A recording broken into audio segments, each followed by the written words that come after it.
মজবুত হোক, মজবুত হোক, মজবুত হোক। অধীর রঞ্জনের বক্তব্য আমরা সমর্থন করি না, করি না, করি না।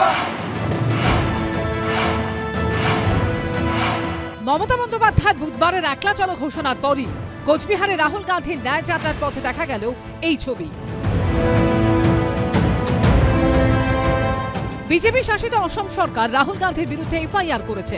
এবার রাহুল গান্ধীর ভারত জোড়ো ন্যায় যাত্রা অসম থেকে তৃণমূল শাসিত বাংলায় পা দিতেই আরও এক বিপত্তি, বিক্ষোভের মুখে পড়তে হলো যাত্রাকে।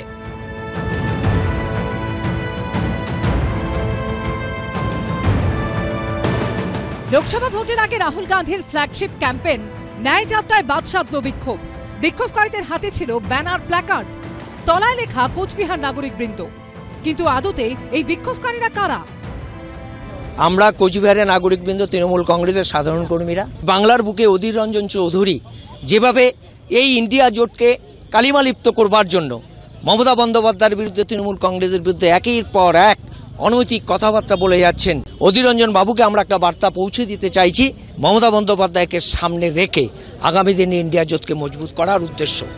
কোচবিহারে বক্সিরহাটে রাহুলের ন্যায় যাত্রা ঢোকার 500 মিটারের মধ্যে প্রথম বিক্ষোভ।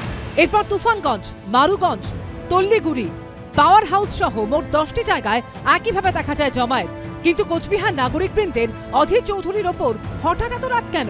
কোন প্ল্যাকার্ডে লেখা অধীর রঞ্জন চৌধুরী স্পিকটি নট অ্যাবাউট বিজেপি, কোনটাই লেখা বিজেপিকে দিচ্ছ সুযোগ, ওহে বাবু অধীর, মনে রেখো নই সবাই বোবা কালা বধির। কোনটাই আবার লেখা বাংলায় ভোট ভেঙে বিজেপির পোয়া পারো, যে কোনো প্রদেশটাও শুধু বাংলাকে ছাড়ো। এরপরে আসল সত্যিটা সামনে এলো। বিক্ষোভকারীদের মধ্যে দেখা গেল কোচবিহারের তুফানগঞ্জ 2 নম্বর ব্লকের সভাপতি ও তৃণমূল পরিচালিত কোচবিহার জেলা পরিষদের সদস্য নিরঞ্জন সরকারকে। যদিও তাকে লক্ষ্য করে এই আক্রমণকে বিন্দুমাত্র গুরুত্ব দিতে নারাজ অধীর চৌধুরী। আজ সকালে যারা বিক্ষোভ দেখালেন রাহুল গান্ধীর যাত্রাপথে নাগরিক মঞ্চের নামে, তাদের সবারই তৃণমূলের পরিচয় পাওয়া যাচ্ছে।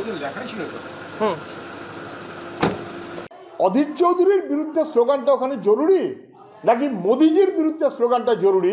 এটা তৃণমূলের কর্মীরা পারলে তৃণমূলের নেতাদের জিজ্ঞাসা করুন যে বিজেপি যখন বলছে কংগ্রেস মুক্ত ভারত, তখন মমতা ব্যানার্জির দলবল তারা কি বিজেপি মুক্ত ভারত না বলে কংগ্রেস মুক্ত ভারত, সেই কারণে পোস্টারের প্রদর্শনী করেছেন অধীর চৌধুরীর বিরুদ্ধে? তৃণমূল কংগ্রেসের ওখানে কোনো কর্মসূচি ছিল না, ওখানকার নাগরিকদের একটি সংগঠনের কর্মসূচি ছিল এবং যে কারণে তারা বলেছিলেন যে মমতা বন্দ্যোপাধ্যায়ের নেতৃত্বে রাজ্য সরকার অত্যন্ত ভালো কাজ করছে ইত্যাদি, সেটা সেই নাগরিক সংগঠনের বিষয়। রাজনীতি মানেই জটিল সমীকরণ। লোকসভা ভোটের আগে সেটাই আবার প্রমাণিত হচ্ছে। শিবাশিস মৌলিক, শুভেন্দু ভট্টাচার্য ও কৃষ্ণেন্দু অধিকারী রিপোর্ট, এবিপি আনন্দ।